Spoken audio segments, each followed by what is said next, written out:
हर हर महादेव, राधे राधे। बहुत बढ़िया सुंदर शिव भोले बाबा के भजन सुनावे जात है। सुने, लाइक करिए, कमेंट करिए, सब्सक्राइब करिए। याद करा गौरा कुमारी रहलू, नैहर में पूजा हमारे कइलो। याद करा गौरा कुमारी रहलू, नैहर में पूजा हमार कइलो। याद करा गौरा कुमारी रहलू, नैहर में पूजा हमार कइलो। बागा बगीचा से भांग तोड़ी लैलो, बागा बगीचा से भांग तोड़ी लैलो।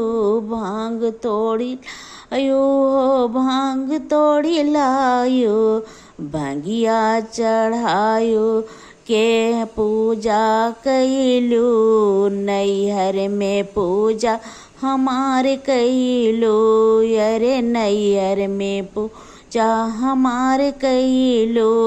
याद करा गौरा कुमारी रहलू, याद करा गौरा कुमारी रहलू, नैहर में पूजा हमार कइलो। नैहर में पूजा हमार कइलो। काशी बनारस से जल भरी लैलो, काशी बनारस से जल भरी लायो। जल भरी लायो हो जल भरी लायो, जलवा से चरण हमार धोइलो। ओ नैहर में पूजा हमार कइलो, ओ जलवा से चरण हमार धोइलो। नैहर में पूजा हमार कइलो।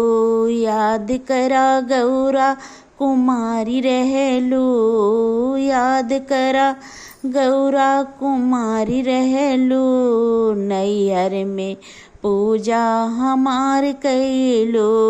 नैहर में पूजा हमार कइलो। चंदन घिसी घिसी भरलू कटोरी, चंदन घिसी घिसी भरलू कटोरी।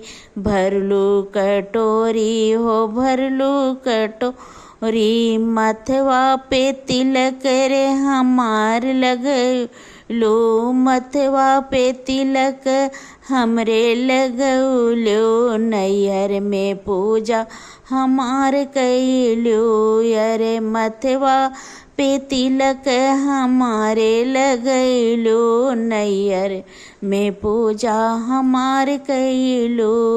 याद करा गौरा कुमारी रहलू, याद करा गौरा कुमारी रहलू, ओ नैहर में पूजा हमार कइलो। याद करा गौरा कुमारी रहलू, ओ नैहर में पूजा हमार कइलो। सोने की थाली में आरती सजैलो, सोने की थाली में आरती सजैलो।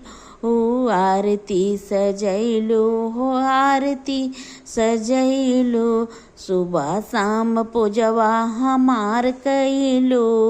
सुबह शाम पूजवा हमार कइलो, नैहर में पूजा हमार कइलो। सुबह शाम पूजवा हमार कइलो, नैहर में पूजा हमार कइलो।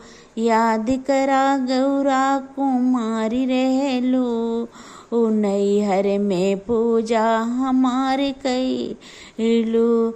तीज के बरतिया तू रही लो, तीज के बरतिया तू रही लो। तू रहे लो, तू रहे लो, तीज के बरतिया उपवास कइलो, तीज बरतिया उपवास कइलो, नैहर में पूजा हमार कइलो, अरे नैहर में पूजा हमार कइलो, याद करा गौरा कुमारी रहेलो, ओ याद करा गौरा कुमारी रहेलो, नैहर में पूजा हमार कइलो।